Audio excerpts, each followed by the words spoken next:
This is a spring-loaded center punch.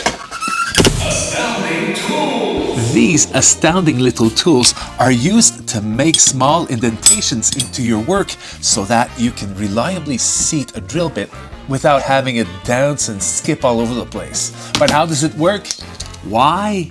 Because you're pushing down on this quite firmly, and all of a sudden, the angry metal point snaps back and creates a small hole in your metal or other type of piece of work.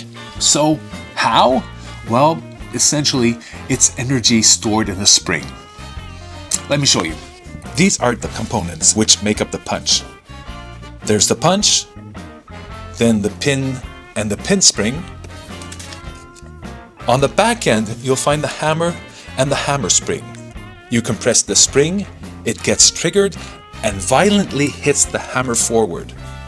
You can adjust the force of impact by how much tension you put on the hammer spring by slightly unscrewing the end cap. And it's not just for drilling. You can also use this to punch a tiny crater or pit into which you can reliably set a small nail, commonly referred to as a brad, making this,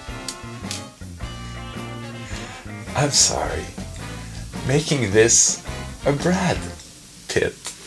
The spring-loaded center punch, truly an astounding tool.